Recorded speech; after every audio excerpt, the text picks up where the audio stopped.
حضرت ایوب علیہ السلام نے قسم بیماری کی حالت میں کھائی تھی اور اسے پورا تندرست ہونے کے بعد بھی فوراً ہی نہیں پورا کر دیا۔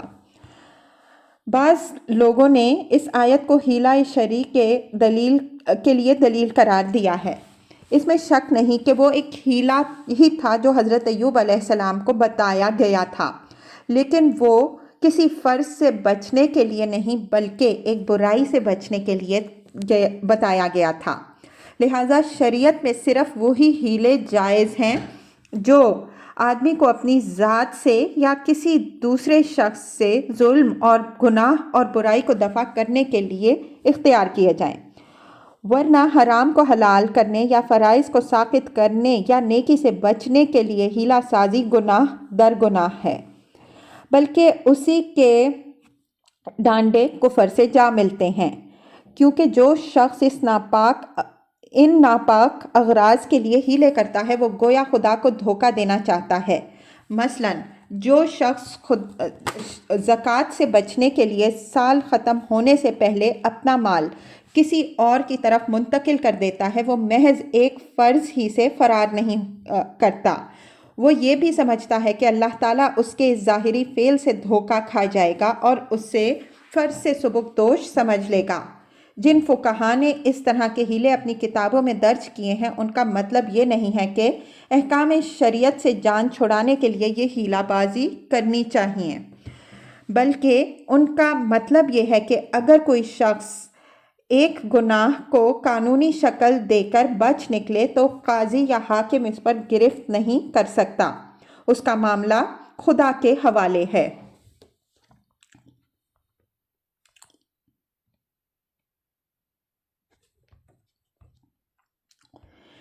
اِنَّا وَجَدْنَاهُ صَابِرًا، ہم نے اسے صابر پایا، نعم العبد، بہترین بندہ، اِنَّهُ اواب، وہ اپنے رب کی طرف بہت رجوع کرنے والا تھا۔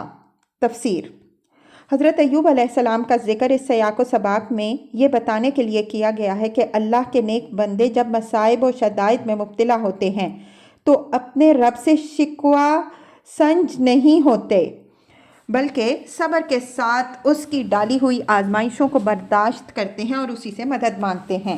ان کا یہ طریقہ نہیں ہوتا کہ اگر کچھ مدت تک خدا سے دعا مانگتے رہنے پر بلا نہ ٹلے تو پھر اس سے مایوس ہو کر دوسروں کے آستانوں پر ہاتھ پھیلانا شروع کر دیں، بلکہ وہ خوب سمجھتے ہیں کہ جو کچھ ملنا ہے اللہ کے ہاں سے ہی ملنا ہے، اس لیے مصیبتوں کا سلسلہ چاہے کتنا ہی دراز ہو وہ اسی کی رحمت کے امیدوار بنے رہتے ہیں، اس لیے وہ ان الطاف و عنایات سے سرفراز ہوتے ہیں جن کی مثال حضرت ایوب علیہ السلام کی زندگی میں ملتی ہے، حتیٰ کہ اگر وہ کبھی مضطرب ہو کر کسی اخلاقی مخمصے میں پھنس بھی جاتے ہیں تو اللہ تعالیٰ انہیں برائی سے بچانے کے لیے ایک راہ نکال دیتا ہے، جس طرح اس نے حضرت ایوب علیہ السلام کے لیے نکال دی۔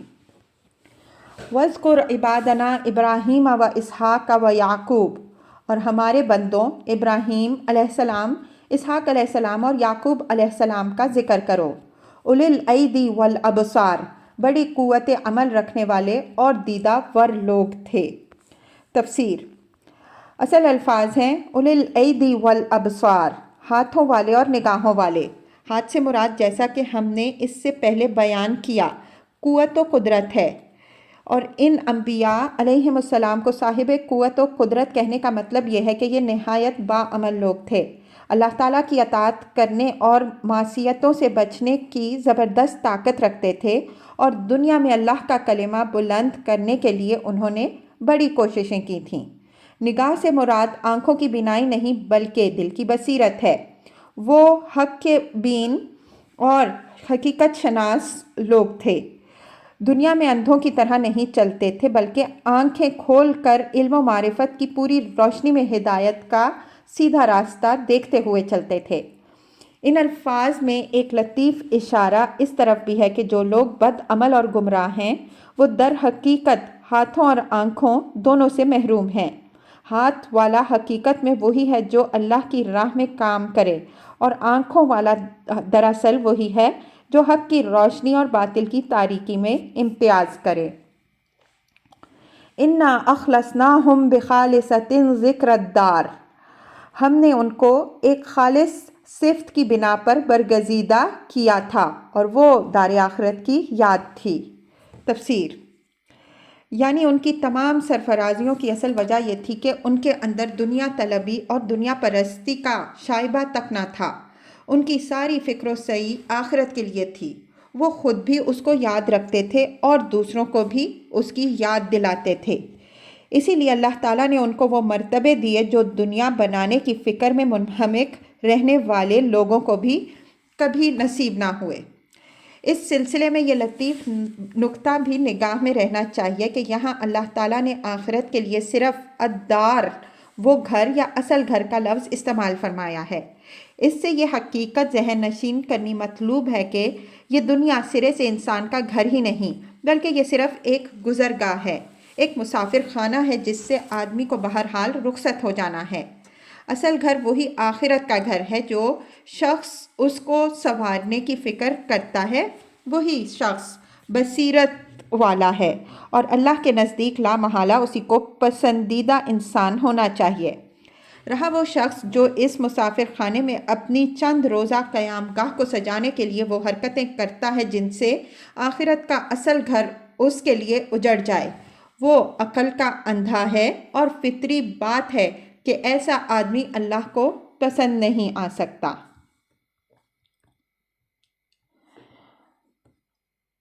وَإِنَّهُمْ عِندَنَا لَمِنَ الْمُصْطَفَيْنَ الْأَخْيَارِ، یقیناً ہمارے ہاں ان کا شمار چنے ہوئے نیک اشخاص میں ہے۔ وَاذْكُرْ اسماعیل، اور اسماعیل کا ذکر کرو۔ وَالْيَسَعَ، اور الیسع کا۔ تفسیر: قرآن مجید میں ان کا ذکر صرف 2 جگہ آیا ہے، ایک سورہ انعام آیت 86 میں، دوسرے اس جگہ، اور دونوں مقامات میں کوئی تفصیل نہیں ہے بلکہ صرف انبیاء کرام علیہم السلام کے سلسلے میں ان کا نام لیا گیا ہے۔ وہ بنی اسرائیل کے اکابر انبیاء علیہم السلام میں سے تھے۔ دریائے اردن کے کنارے ایک مقام ابیل مہولہ کے رہنے والے تھے۔ یہودی اور عیسائی ان کو علی شاہ کے نام سے یاد کرتے ہیں۔ حضرت الیاس علیہ السلام جس زمانے میں جزیرہ نما سینا میں پناہ گزین تھے، ان کو چند اہم کاموں کے لیے شام و فلسطین کی طرف واپس جانے کا حکم دیا گیا، جن میں سے ایک کام یہ تھا کہ حضرت الیسع کو اپنی جانشینی کے لیے تیار کریں۔ اس فرمان کے مطابق جب حضرت الیاس علیہ السلام ان کی بستی میں پہنچے تو دیکھا کہ ایک 12 جوڑی بیل آگے لیے زمین جوت رہے ہیں اور خود 12ویں جوڑی کے ساتھ ہیں۔ انہوں نے ان کے پاس سے گزرتے ہوئے ان پر اپنی چادر ڈال دی اور یہ کھیتی باڑی چھوڑ کر ساتھ ہو لیے۔ تقریباً 10-12 سال یہ ان کے زیر تربیت رہے، پھر اللہ تعالیٰ نے ان کو اٹھا لیا تو ان کی جگہ مقرر ہوئے۔ بائبل کی کتاب 2 سلاطین میں باب 2 سے 13 تک ان کا تذکرہ بڑی تفصیل کے ساتھ درج ہے، جس سے معلوم ہوتا ہے کہ شمالی فلسطین کی اسرائیلی سلطنت جب شرک و بت پرستی کی اور اخلاقی نجاستوں میں غرق ہو چکی تھی تو آخر کار انہوں نے یہوشافط بن نمسی کو اس خانوادہ شاہی کے خلاف کھڑا کیا جس کے کرتوتوں سے اسرائیل میں یہ برائیاں پھیلی تھیں، اور اس نے نہ صرف بال پرستی کا خاتمہ کیا بلکہ بد کردار خاندان کے بچے بچے کو قتل کیا۔ لیکن اس اصلاحی انقلاب سے بھی وہ بیماریاں پوری طرح نہ مٹ سکیں جو اسرائیل کی رگ رگ میں اتر چکی تھیں، اور حضرت الیسی علیہ السلام کی وفات کے بعد تو انہوں نے طوفانی شکل اختیار کر لی، یہاں تک کہ سامریا پر اشوریوں کے پے در حملے شروع ہو گئے۔ وذل کفل، اور ذل کفل کا ذکر کرو۔ تفسیر: حضرت ذل کفل کا ذکر بھی قرآن مجید میں 2 ہی جگہ آیا ہے، ایک سورہ انبیاء اور دوسرا یہ مکان۔ ان کے متعلق بھی اپنی تحقیق سورہ انبیاء میں ہم بیان کر چکے ہیں۔ تفہیم القرآن جلد سوم سورہ انبیاء حاشیہ 81۔ وَكُلٌّ مِّنَ الْأَخْيَارِ، اور یہ سب کے سب نیک لوگوں میں سے تھے۔ ھذا ذکر، یہ ایک ذکر ہے۔ وَإِنَّ لِلْمُتَّقِينَ لَحُسْنَ مَآب، اب سنو، متقی لوگوں کے لیے یقیناً بہترین ٹھکانہ ہے۔ جنات عدن مفتحۃ لہم الابواب، ہمیشہ رہنے والی جنتیں جن کے دروازے ان کے لیے کھلے ہوں گے۔ تفسیر۔ اصل الفاظ ہیں مفتحۃ لہم الابواب۔ اس کے کئی معنی ہو سکتے ہیں۔ ایک یہ کہ ان جنتوں میں وہ بے روک ٹوک پھریں گے، کہیں ان کے لیے کوئی رکاوٹ نہ ہوگی۔ دوسرے یہ کہ جنت کے دروازے کھولنے کے لیے کسی کوشش اور حاجت کی ضرورت نہ ہوگی، بلکہ وہ مجرد ان کی خواہش پر خود بخود کھل جائیں گے۔ تیسرے یہ کہ جنت کے انتظام پر جو فرشتے مقرر ہوں گے وہ اہل جنت کو دیکھتے ہی ان کے لیے دروازے کھول دیں گے۔ یہ تیسرا مضمون قرآن مجید میں ایک اور مقام پر زیادہ صاف الفاظ میں بیان فرمایا ہے۔ حَتَّى إِذَا جَاءُوهَا وَفُتِحَتْ أَبْوَابُهَا وَقَالَ لَهُمْ خَزَنَتُهَا سَلَامٌ عَلَيْكُمْ طِبْتُمْ فَادْخُلُوهَا خَالِدِينَ، یہاں تک کہ جب وہ وہاں پہنچیں گے اور اس کے دروازے پہلے ہی کھولے جا چکے ہوں گے تو جنت کے متضمین ان سے کہیں گے کہ سلام علیکم، خوش آمدید، ہمیشہ کے لیے اس میں داخل ہو جائیے۔ سورہ زمر آیت 73۔ متقین فیہا یدعون فیہا بفاکہۃ کثیرۃ وشراب، ان کے لیے تکیے لگائے بیٹھے ہوں گے، خوب خوب فواکہ اور مشروبات طلب کر رہے ہوں گے۔ وَعِندَهُمْ قَاصِرَاتُ الطَّرْفِ أَتْرَابٌ، اور ان کے پاس شرمیلی ہمسن بیویاں ہوں گی۔ تفسیر۔ ہمسن بیویوں کا مطلب یہ بھی ہو سکتا ہے کہ وہ آپس میں ہمسن ہوں گی، اور یہ بھی ہو سکتا ہے کہ وہ اپنے شوہروں کی ہمسن ہوں گی۔ ھذا ما توعدون لیوم الحساب، یہ وہ چیزیں ہیں جنہیں حساب کے دن عطا کرنے کا تم سے وعدہ کیا جا رہا ہے۔ ان ھذا لرزقنا ما لہ من نفاد، یہ ہمارا رزق ہے جو کبھی ختم ہونے والا نہیں۔ ھذا، یہ تو ہے متقیوں کا انجام۔ وَإِنَّ لِلطَّاغِينَ لَشَرَّ مَآب، اور سرکشوں کے لیے بدترین ٹھکانہ ہے۔ جہنم یصلونہا فبئس المہاد، جہنم جس میں وہ جھلسے جائیں گے، بہت ہی بری قیام گاہ۔ ھذا، یہ ہے ان کے لیے، فَلْيَذُوقُوهُ حَمِیمٌ وَغَسَّاقٌ، پس وہ مزہ چکھیں کھولتے ہوئے پانی اور پیپ لہو کا۔ تفسیر۔ اصل میں لفظ غساق استعمال ہوا ہے جس کے کئی معنی اہل لغت نے بیان کیے ہیں۔ ایک معنی جسم سے نکلنے والی رطوبت کے ہیں جو پیپ لہو، کچھ لہو وغیرہ کی شکل میں ہو اور اس میں آنسو بھی شامل ہیں۔ دوسرے معنی انتہائی سرد چیز کے ہیں، اور تیسرے معنی انتہائی بدبودار متعفن چیز کے ہیں۔ لیکن اس لفظ کا عام استعمال پہلے ہی معنی میں ہوتا ہے، اگرچہ باقی دونوں معنی بھی لغت کے اعتبار سے درست ہیں۔ وَآخَرُ مِن شَكْلِهِ أَزْوَاجٌ، اور اسی قسم کی دوسری تلخیوں کا۔ ھذا فوج مقتحم معکم، وہ جہنم کی طرف اپنے پیرووں کو آتے دیکھیں گے تو آپس میں کہیں گے، یہ ایک لشکر تمہارے پاس گھسا چلا آ رہا ہے۔ لا مرحبا بہم، کوئی خوش آمدید ان کے لیے نہیں ہے۔ انہم صالو النار، یہ آگ میں جھلسنے والے ہیں۔ قالوا بل انتم، وہ ان کو جواب دیں گے، نہیں بلکہ تم ہی جھلسے جا رہے ہو۔ لا مرحبا بکم، کوئی خیر مقدم تمہارے لیے نہیں۔ انتم قدمتموہ لنا فبئس القرار، تم ہی تو یہ انجام ہمارے آگے لائے ہو، کیسی بری ہے یہ جائے قرار۔ قالوا، پھر وہ کہیں گے، ربنا، اے ہمارے رب، من قدم لنا ھذا فزدہ عذابا ضعفا فی النار، جس نے ہمیں اس انجام کو پہنچانے کا بندوبست کیا ہے اس کو دوزخ کا دوہرا عذاب دے۔